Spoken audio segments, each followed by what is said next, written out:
Bonjour Jocelyn Regina. Oui, bonjour, cher ami, et bien sûr, bonjour aux téléspectatrices et téléspectateurs de Zitata. C'est un bonheur d'être là. Comment ça va? Eh bien, on dirait tout simplement que je maintiens l'essentiel et qu'à un certain âge, comme tout relève du miracle, donc c'est un plaisir d'être dans l'existence et de maintenir au mieux mes cellules, ma capacité cognitive et de persévérer dans le quotidien. Ça va aller. C'est ça l'essentiel? Je dirais, oui, l'essentiel, c'est d'essayer de se maintenir en forme, Oui. d'être dans une relation fraternelle avec les gens Oui. et de distiller autour de soi un minimum je ne vais pas dire de bonheur, mais en tout cas de cordialité, Oui. de bonne entente, de sentiment, de fraternité, de solidarité. Et autour de ça, et éviter surtout les difficultés, je dirais, les relations conflictuelles. C'est ça. Donc, ça veut dire, à un moment donné, il faut qu'on soit dans le relâchement. Oui. Bien sûr, il faut de la fermeté, Oui. mais j'aime dire souvent fermeté et relâchement. Donc, c'est-à-dire trouver le juste milieu entre les choses. C'est de la zénitude, ça. C'est peut-être la zénitude, mais en tout cas, c'est maintenir dans la sagesse. C'est ça aussi. C'est le point pas d'achoppement, mais en tout cas, ce Le moment frottement de de yin et de frottement. yang, c'est ça. Voilà, voilà, entre la folie et la sagesse. Tu verses dans ces philosophies-là, Beaucoup, bouddhistes. beaucoup. J'ai envie de dire beaucoup, Oui. mais sans être un adepte forcené des choses. C'est-à-dire que j'ai beaucoup lu, beaucoup essayé de comprendre, j'ai pas envie de dire le sens de la vie, ou le sens de notre destinée, ce que ça nous a fait là. Oui. J'ai pas envie de dire ça. Puchipa, tout simplement parce que, quoi que nous fassions, cela nous dépasse en quelque sorte. Hein, donc, Mais tu as trouvé le sens ou pas, toi? je vais pas dire il y a tellement de sens en même temps. Et c'est tellement, comment je vais dire ça? J'ai pas envie de dire que c'est méticuleux, mais c'est tellement spécial en quelque part, la vie en quelque part. Oui. C'est-à-dire que là, nous sommes en train de parler, et pourtant j'aime beaucoup le verbe, j'aime la parole, j'adore ça. Et en même temps, si on me demande comment on fait pour parler, je vais dire oui, qu'il y a le code vocal, il y a il y a la langue, tout ça. Mais au dehors de tout ça, il y a autre chose. Il y a quelque chose qui nous échappe à vous et moi. Oui. Donc c'est ce côté mystique, ce côté mystérieux qui m'intéresse. Est-ce que tu peux te présenter, s'il te plaît, Oui, Jocelyn? bien sûr, je m'appelle Jocelyn Regina, nom, prénom, Jocelyn Regina. Souvent, les gens me définissent comme un conteur. Oui. Mais c'est vrai que je suis un conteur, je suis de la filiation des conteurs martiniquais traditionnels, conteurs créoles, que j'ai beaucoup fréquenté, en tout cas certains qui m'ont mis sur ce chemin-là. J'aime aussi dire que je suis le guerrier du verbe. C'est une manière pour moi de dire ça, de me situer. Le guerrier du verbe, quand je dis ça, je dis je suis le guerrier du verbe, le lion du soleil, le logos des infinis, le fils innommable du je suis, l'impalpable de l'immatériel, l'infalsifiable de l'invisible, impliqué dans la chair pour la concrétisation de l'action, pour la manifestation du souffle. C'est ce dont on venait de parler. Mais il y a des gens aussi un conteur récemment disait que je suis un bêtisier slameur. Mais j'ai bien aimé cette définition, parce qu'en même temps, c'est aussi vrai. Parce que chez les conteurs d'autrefois, j'ai repris les jeux de mots dans ma pratique actuelle. J'ai repris tous ces jeux de mots-là. Et autour de ça, j'ai mis beaucoup de poésie. J'ai allié ça avec de la poésie. Donc, ce qui veut dire que nous sommes peut-être dans la dérision, mais en même temps, je mélange une forme de dérision avec en même temps des messages, en tout cas, en essayant d'avoir un langage tarabiscoté, soutenu, qui me permet, ce qu'on disait tout à l'heure, d'être dans le délitement, en même temps d'être dans la verticalité totale. D'accord. Et tu as grandi où? Je suis un enfant, je suis un point 3, de par mes parents, bien sûr, parce que ma mère et mon père, ce sont des points 3. Mais c'est vrai que ma mère a certainement eu la bonne idée. J'ai aussi vécu un peu à Joupa, puisque je sais que tu as des racines par là. Mais ma mère, j'allais dire la bonne idée. Je ne sais pas si c'est une bonne idée. En tout cas, l'histoire a voulu que ma mère descende, me mettre au monde à Fort-de-France, et ensuite qu'elle est remontée dans le nord à Basse-Pointe, et elle est redescendue, je dirais, je parle pas obligation, parce qu'on connaît bien la situation, les situations à l'époque dans ce grand nord où c'était très difficile de vivre, de travailler, etc.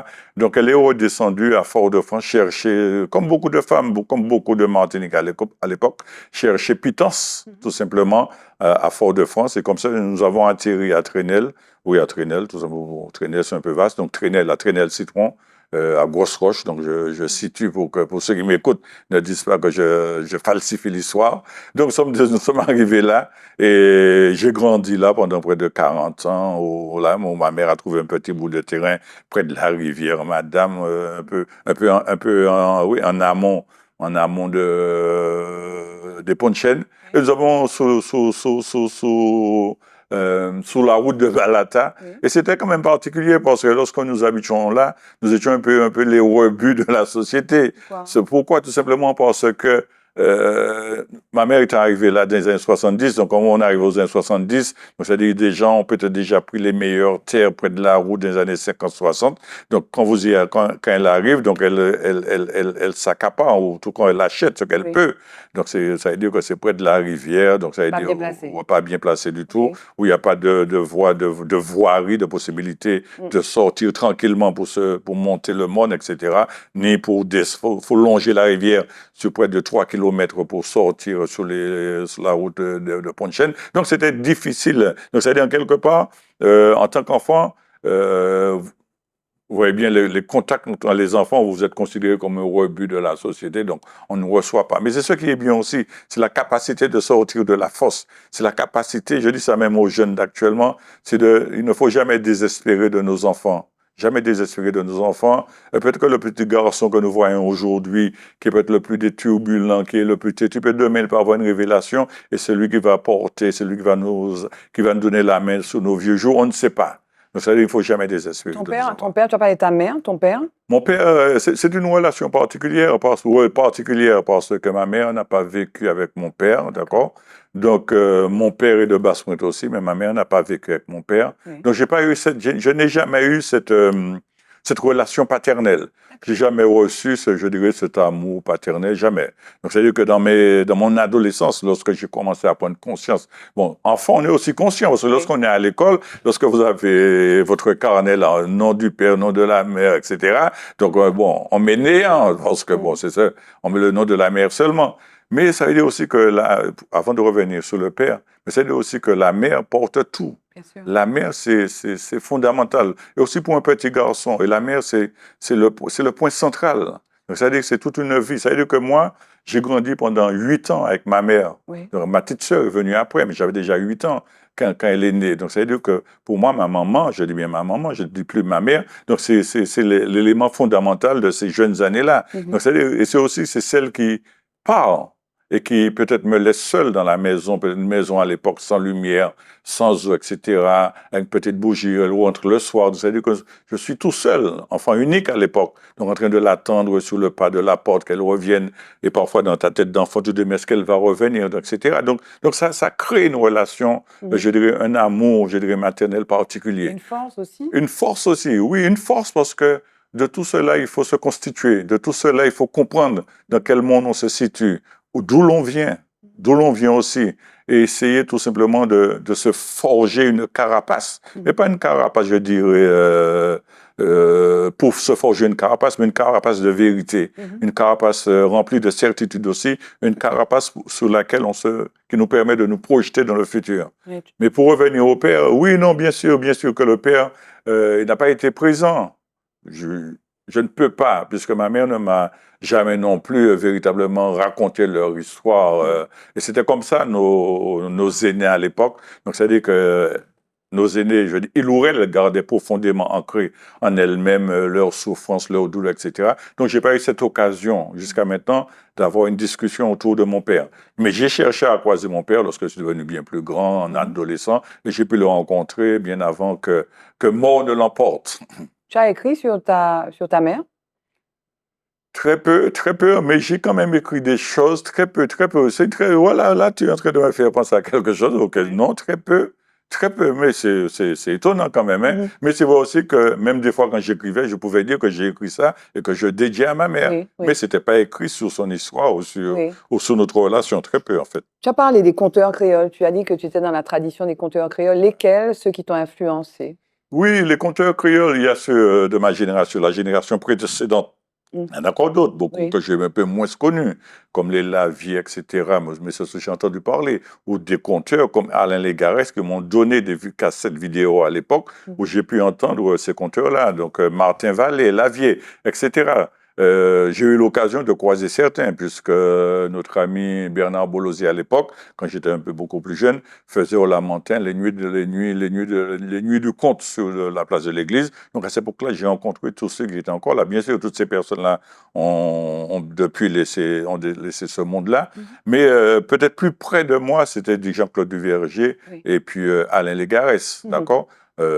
C'était cette génération du Légarès parce que Alain Légarès, tout simplement parce que il était dans le nanan traditionnel en quelque part, d'accord? Duverger, c'était aussi le conteur qui a peut-être sorti, puisque le conte à un moment donné est sorti du cadre des veillées, nous sommes devenus urbains, donc c'est peut-être Jean-Claude Duverger qui a permis de mettre le conte sur les scènes, je veux dire, sur les proséniums tout simplement de la ville, qui a rendu ça en quelque part, comme c'est aujourd'hui, c'est devenu, je ne vais pas dire que c'est devenu banal, mais aujourd'hui on peut trouver des contes un peu partout. Et toi, tu as travaillé aussi à la télé, à la TV, et puis tu as fait rentrer aussi le conte.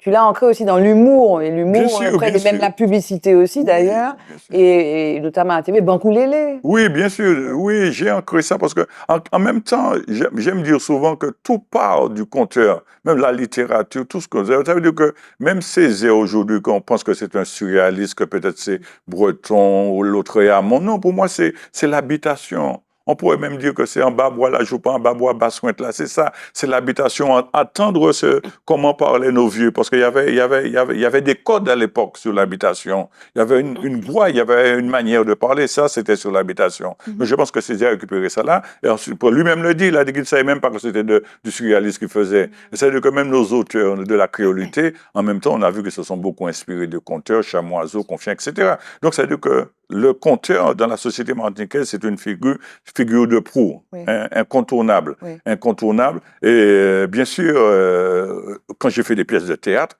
je suis parti sur cette idée du conte. Et bien sûr, on a à partir du conte, nous avons ouvert sur du dialogue, des réparties, etc. Et cela devient du théâtre. Mais ça part sur une manière, une rythmique de conteur. Alors, le 26 juin, à l'occasion de l'anniversaire d'Aimé Césaire, tu vas donner un spectacle des mots en démo. Oui, des mots, ouais, absolument. C'est pas du texte de Césaire, ce ne sont pas des textes de Césaire, non, mais c'est pour Césaire. Oui, pas du tout, pas du tout. C'est vrai que c'est le jour de son anniversaire, le 26 juin, mais l'Atrium, par l'intermédiaire de son directeur Manuel Césaire, m'a demandé de faire un récital de texte à moi. D'accord. Donc, de texte à moi, qui veut dire que, bien sûr, nous serons, c'est pour ça que j'ai dit, j'appelle ça des mots en démo, c'est presque une démonstration de mots, c'est-à-dire que entre rimes, entre assonances, entre allitérations, entre figures de style, donc j'aime m'amuser avec les mots, donc on va s'amuser avec les mots, je fais une revue de mots quelque part. Donc ça veut dire que j'allais dire avec des redondances, mais la redondance dans le créole, c'est quelque chose d'important. Donc ça veut dire que je embarque tout le monde dans ça, et puis on va jouer avec les mots, on va s'amuser. Un petit extrait, c'est aussi du conte, toi. 3 fois 3 tout partout, mais là on est en créole, comme j'aurais pu être en français. C'est ce qui me vient dans la bouche. 3 fois 3 tout partout, totito ninito, zandoli pas bon vient, tout boss bosco, boss Sanchez et Gopel, ou les sans maman, blogodo sans papa, gros mot kate chichin, c'est langue crapaud qui traite crapaud, mais en dénomme sérieux, paroles, ça papier timbré, etc., etc. Mais pas que seulement en créole, mais aussi en français. Donc, par exemple, chers amis m'écoutant ce matin justement au soleil levant, à l'heure où je donne mon temps et me balade souvent dans la ville tranquillement, j'entendis clairement un jeune homme plaisant s'animer soudainement d'un discours sidérant pour une jeune fille passant, les cheveux de l'auvent qui lorgnait tendrement. Comment vous dire autrement les propos horripilants de ce jeune homme au demeurant hautement offusquant, etc., etc. Donc j'aime m'amuser avec les mots. Mais ce sont tes créations. Oui, bien sûr, bien sûr. J'ai passé beaucoup de temps à écrire et je n'ai pas cessé de vouloir écrire et je n'ai pas cessé de vouloir je vais dire tout simplement, de progresser dans l'écriture, tout simplement. Donc c'est vrai qu'on aurait pu répéter ce que faisaient nos vieux d'autrefois, mais comment moderniser cela et comment dans la société actuelle porter notre propre regard, comment habiter le monde aussi et comment donner à ceux qui viennent une opportunité de récupérer ce que nous avons, de comprendre ce que nous avons fait pour eux-mêmes aller beaucoup plus loin. La suite pour toi, c'est quoi ? La suite pour moi, c'est de continuer de propager la parole. Mais la parole dans toutes ses formes, c'est aussi non seulement le message, mais aussi tout simplement frapper un cœur, créer un sourire sur un visage. Tout simplement, c'est ça. Mais c'est aussi permettre aux autres, donner de l'espérance, comme j'ai une manière de dire ça, de faire prospérer l'amour. Mais c'est aussi d'aller en tout lieu, en toute occasion, avec certitude, porter cette parole, non pas seulement en Martinique, mais aussi un peu partout, je ne sais pas ce qu'on veut dire, dans le monde. Dans le monde. Mais c'est un plaisir de faire ça. Le mot de la fin, Jocelyn, ce serait quoi? Oui, le mot de la fin. Je ne sais pas si je peux revenir sur le spectacle, mais je peux tout simplement dire aux gens de venir, venez voir, venez vous laisser surprendre, venez voir jusqu'où on peut aller avec ce que faisait le conteur d'autrefois, et comment on peut métamorphoser cette parole-là, et puis pas créer une parole neuve, parce que les choses existent dans la nature, même à l'intérieur de nous-mêmes, mais comprendre la fibre qui m'anime, tout simplement. Merci, Jocelyn Régis. C'est avec un vrai plaisir. C'est vrai, l'instant, c'est fini, mais je reviens pour le rester là indéfiniment. Quand j'ai pris plaisir à être là. Merci. Merci un peu, merci un chat.